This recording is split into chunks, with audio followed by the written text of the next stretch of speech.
The small human colony on Ceron IV lay silent under the dim glow of its two moons. Only a few scattered lights shone from the buildings, most of which were nothing more than temporary shelters. A handful of defensive turrets lined the colony's perimeter, but they were old and showed signs of wear. Far beyond the horizon, a cosmic storm raged, sending flickers of electric blue lightning across the night sky. To the colonists, it felt like a distant warning of what was coming. On the edge of the settlement, Lieutenant Althea Quinn stood guard at the northern gate. She was a tall woman with sharp eyes and a determined expression. Her rifle was slung across her back, and her brown hair was tied in a tight bun. She listened carefully for any unusual sounds, her heart pounding in the stillness. There had been rumors of hostile forces roaming this sector, pirates, slavers, and worse. However, no one had expected an organized attack. The colony, after all, was tiny and seemed unimportant. Or so they thought. Suddenly, the radio on Althea's belt crackled. "Lieutenant Quinn, do you read me?" a voice asked. It was Major Cormac, the highest-ranking officer on Ceron IV. He rarely used direct channels, which meant something big was happening. Althea raised the small device to her lips. "I'm here, Major. What is it?" There was a brief static hiss before he replied. "Scanners picked up unidentified ships entering orbit. We have reason to believe they are hostile." His tone was grim. "We need all personnel on full alert. Prepare for evacuation if necessary." Althea's stomach twisted. She had imagined this scenario in training, but reality was always different. She swiftly contacted the other guards, warning them to stay vigilant.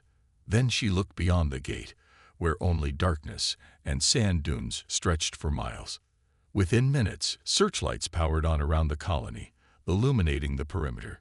Soldiers and volunteers gathered in the makeshift command center, a large, circular tent with communication equipment placed on folding tables. Major Cormac stood at the center, a tall man with tired eyes, studying a holographic display of Ceron IV's orbit. Red blips glowed near the planet, each representing an unknown vessel. "These ships arrived in formation," Cormac explained to the group. "Our long-range sensors indicate they're heavily armed. Their approach is fast and deliberate. They're not just passing by." His gaze swept over the anxious faces surrounding him. "They're coming for us." Nervous whispers spread through the tent. Ceron IV had only a few hundred colonists. Most had no combat experience. Their defenses were outdated, and they had no warships capable of fighting a real battle. Fear and doubt filled the air. Sergeant Lena stepped forward. She was short but stood tall under pressure, her voice steady as she spoke.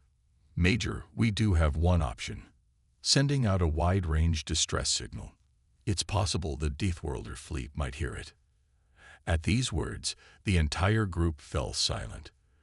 The Deathworlders, as they were called across the galaxy, were rumored to be humanity's greatest protectors, or its most fearsome warriors. They came from Earth, the original human homeworld, known to be harsh and dangerous. Those who survived there evolved to be stronger and more resilient than most species. If any group could save Ceron IV, it was them. But contacting them was a gamble. The Deathworlders Fleet rarely answered calls from small colonies, especially if the location was far from Earth's core systems. Then again, there was no other hope. Major Cormac nodded slowly. "Sergeant, prepare the distress call. We will broadcast on all channels. Maybe we can buy time if these invaders show any sign of negotiation. But from the look of things, they're not here to talk." He then turned to Althea. "Lieutenant Quinn, you and your team will stay on the perimeter. Alert us if you see any movement outside our scanning range." Althea saluted. "Yes, sir." She left the command tent, her mind spinning with dread. The idea of a full-scale assault terrified her, but she also felt a strange spark of hope at the thought of the Deathworlders Fleet. Stories said that wherever they arrived, they crushed any threat to humankind. Some called them brutal, others saw them as saviors. Nobody denied their strength. Outside, the wind had picked up, blowing sand against Althea's armor. She scanned the horizon with binoculars, searching for any sign of movement. Each minute felt like an hour. The storm in the distance flashed again, painting the sky with electric arcs. Then, in a split second, bright streaks appeared above the colony. Althea's heart lurched. Several small craft, illuminated by the pale moonlight, descended through the atmosphere. They approached swiftly, forming a menacing V-shape. They were heading straight for the settlement. Althea grabbed her radio. Incoming ship spotted. They're on a direct path. Her voice wavered, betraying her nerves. She could sense how outmatched they were. The colonists had no real chance if these invaders decided to launch a ground assault. They needed help that might never arrive. Within the command tent, Sergeant Lina pushed the final button to transmit the distress call. The message was short but urgent. Ceron IV is under attack. We request immediate assistance. Any allied forces, please respond. It repeated in various languages, both human and alien. Everyone waited in tense silence, hoping for a miracle. Outside, the invading ships fired warning shots into the sky, bright beams that lit up the night. Sand erupted where the beams hit, leaving smoldering craters near the colony walls. The people of Ceron IV braced themselves, some trembling, others gripping their weapons with white knuckles. The stage was set. A small colony on the edge of known space was about to face a powerful enemy. Their only hope rested on a single message that reached out into the vast darkness. Would the Deathworlders Fleet answer the call? No one knew. In that fragile moment, the people of Ceron IV felt both despair and a tiny glimmer of hope. The fall had already begun, and yet, somewhere in the distance, a new rise might be on its way. Night pressed down on Ceron IV like a heavy blanket. The distant storm still flashed across the horizon, painting the desert sands in bright bursts of blue light. Inside the colony's makeshift command tent, Major Cormac and Sergeant Lina stood in front of the main console. They watched the distress signal status, broadcasting on all frequencies. The words blinked on the screen, as if reminding everyone of the colony's last hope. Lieutenant Althea Quinn remained outside, kneeling behind a barricade near the northern gate.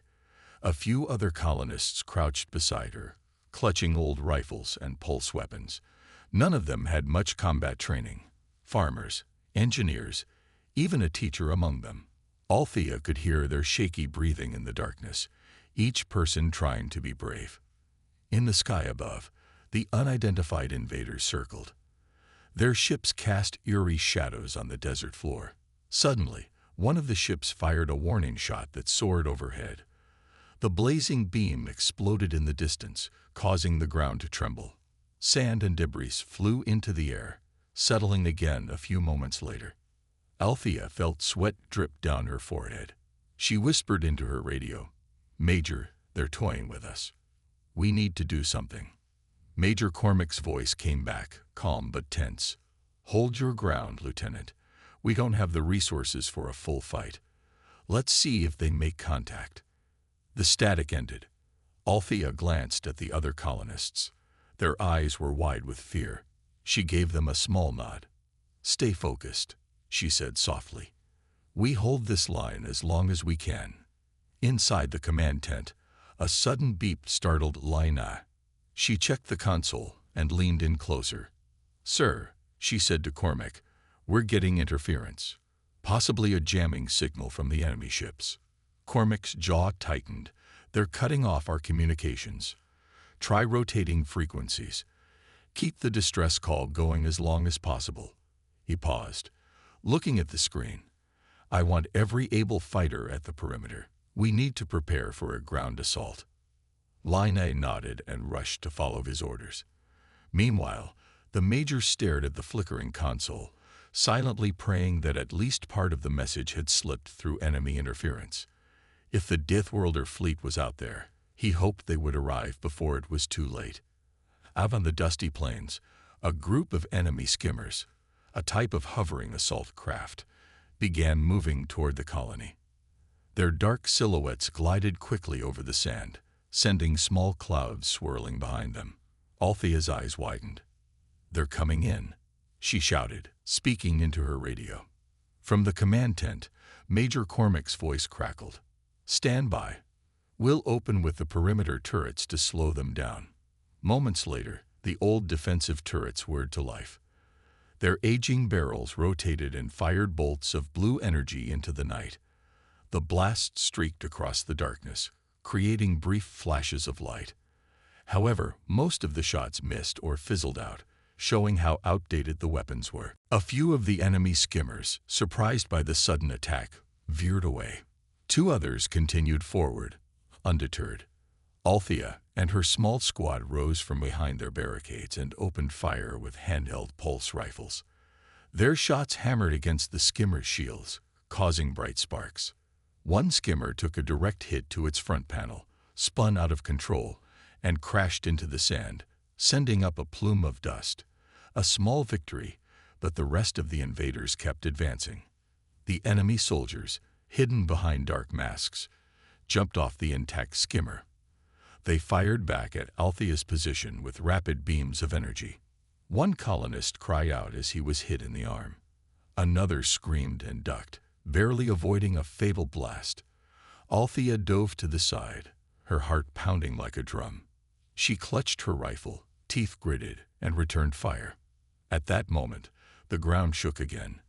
From the sky, a larger enemy vessel rained down explosive shots on the colony's south side. Far from Althea's gate, several structures went up in flames, lighting the night in shades of orange and red. The smell of burning metal and plastic hung heavy in the air. "Major," Althea shouted into her radio. "They're attacking from multiple angles. We're pinned down." Cormac's voice crackled back. "We'll try to hold them off with the turrets. Keep your position secure." He paused, then added in a somber tone, "We haven't received any responses yet. No reinforcements on the way." Althea's stomach sank, so the distress call was still unanswered. She gripped her rifle harder. The taste of dust filled her mouth, and her lungs burned from the smoke drifting across the battlefield. She had to believe that someone out there heard them. The alternative was too bleak to consider.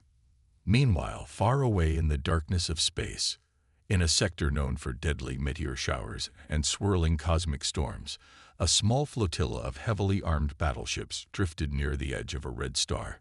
These ships were a part of the Deathworlders Fleet. Their hulls were scarred from countless battles, each mark a story of survival and triumph. Inside the flagship's command center, Captain Ryko paced in front of a large display console. Her officers were scanning wide-range frequencies for any signs of distress or conflict. Most days, they found nothing but faint echoes of old messages or random static. But this time, a fragment of a distress signal, broken and mixed with interference, reached their sensors. It was faint, barely there at all. One of the communication techs raised his hand.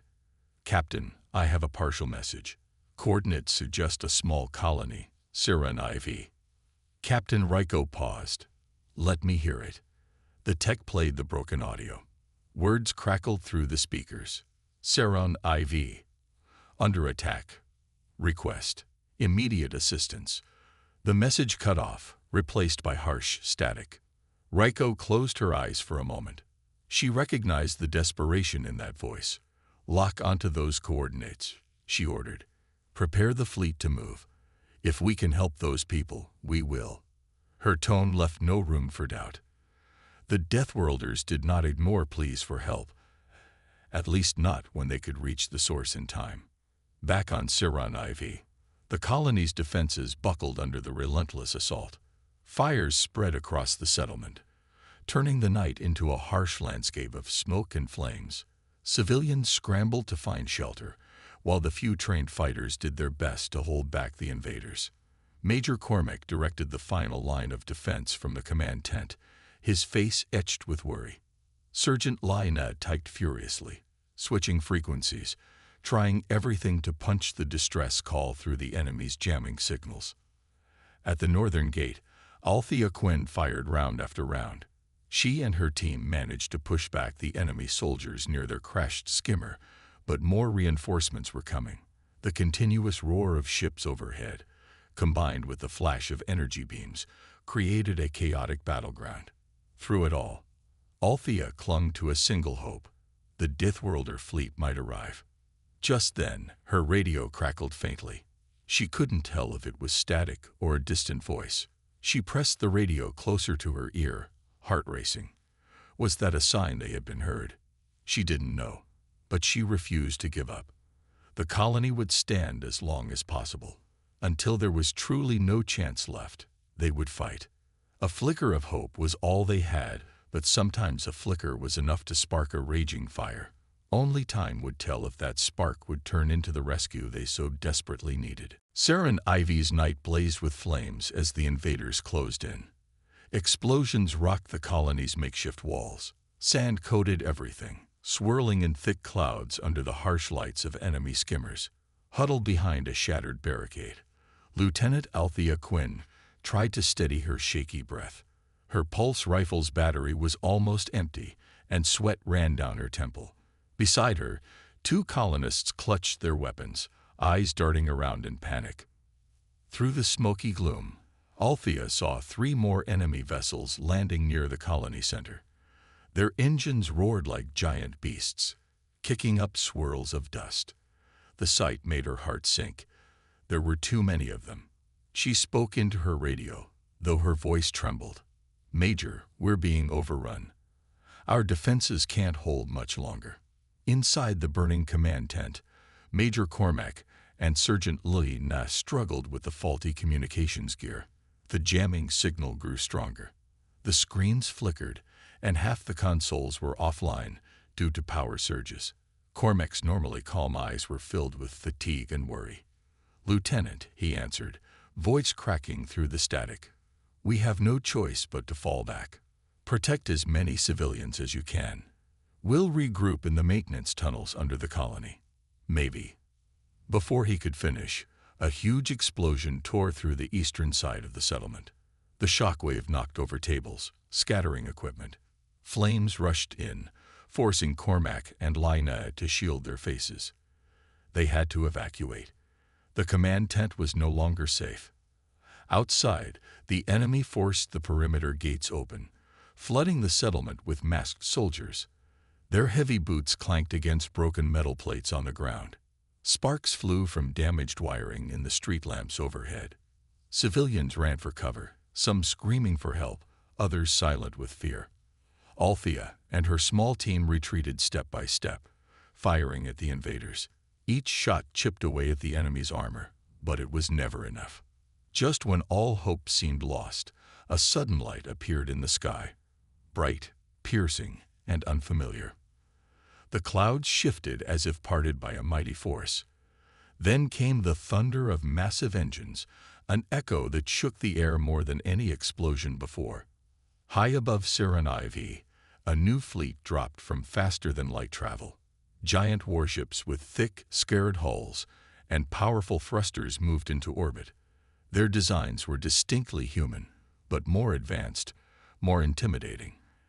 At their front was the flagship, a colossus of metal and fire. Althea, pinned down near a burning cargo depot, felt a rush of relief flood her chest. She recognized the silhouette of those legendary ships. The Deathworlders Fleet had arrived. Someone near her gasped. They came. They actually came. From orbit, Captain Ryko stared at the planet's surface on a large screen. She saw the flickers of battle and raging fires. The jamming signals were strong, but the Deathworlders had their own advanced tech. Ryko turned to her bridge crew. "Engage disruptors. Cut through their jamming. Then launch drop pods to the surface." She paused, her gaze hardening. "Let's show them what it means to attack a human colony under our watch." Her officers sprang into action. Moments later, the Deathworlders opened fire from space with pinpoint accuracy. Streams of brilliant energy cut through the blackness, striking enemy ships that hovered too close to the colony. One by one, the invader vessels exploded in a shower of sparks. The thick hulls of the Deathworlder warships glowed with unstoppable might. Then, a squadron of drop pods rocketed downward. They roared through the atmosphere, leaving blazing trails in their wake. Upon impact, their doors burst open to reveal heavily armored soldiers, human but larger than life. Their armor glinted with the insignia of Earth's deadliest defenders. They carried heavy weapons and moved with swift precision. On the ground, Althea and the colony's defenders witnessed the dramatic entrance. The Deathworlder troopers marched through the chaos, delivering precise volleys of laser fire at the invaders. Every shot counted. Enemy soldiers fell or retreated, their morale shattered by this sudden counterattack. Seeing a chance, Althea rallied her team. "Push forward. Assist them," she shouted, feeling new energy surge through her limbs. Together with the Deathworlders, the colony's defenders advanced, forcing the invaders to back away from the burning center of Ceron IV. Major Cormac and Sergeant Althea emerged from the damaged command tent, coughing from the smoke. They saw a towering Deathworlder in black armor heading their way. He lifted his visor, revealing an intense stare. "Which of you is in charge?" he demanded, voice echoing through his helmet speakers. Cormac stepped up. "I am, Major Cormac. The colony is in chaos. We need medical help and safe zones for civilians." The Deathworlder nodded. "Understood. My squad will secure this area. More of our men are landing now. Get your wounded to the eastern side. Our medics have set up a triage." He glanced up at the swirling clouds of dust and smoke. "We'll handle the rest." Without hesitation, the Deathworlder soldier and his unit sprinted toward the thickest fighting. Their heavy footfalls shook the ground as they fired volley after volley at the retreating invaders. Ceron IV's defenders joined in, hearts burning with renewed courage. The tide turned swiftly.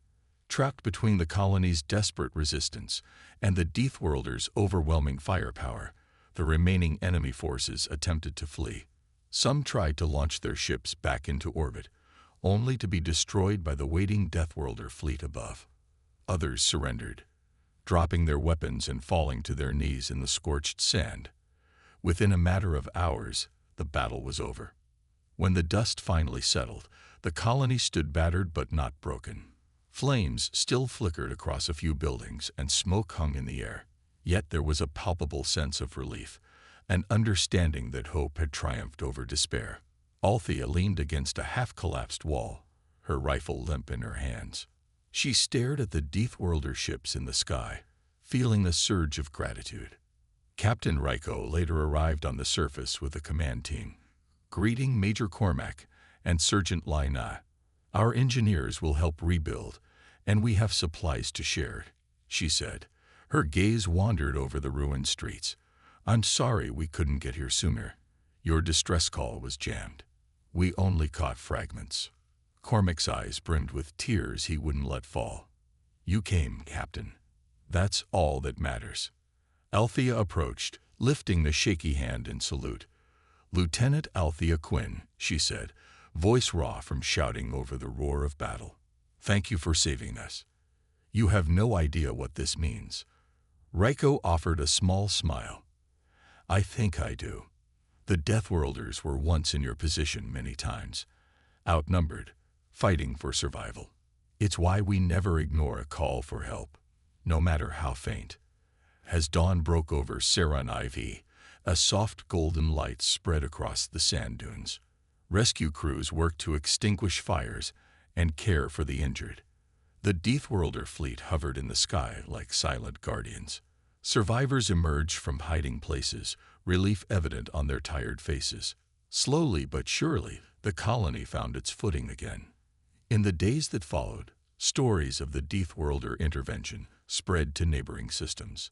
The message was clear. Any threat to humanity would be met with unyielding force. Ceron IV, once a forgotten outpost, became a symbol of hope and unity. For Althea Quinn, Major Cormac, Sergeant Althea, and every colonist who stood firm, the darkest night had ended. Out of that desperation arose a new dawn, a dawn carved by the thunder of salvation, delivered by an unstoppable fleet that answered one faint distress call. And in that moment, they all understood something vital. Even the smallest cry for help can spark a mighty response.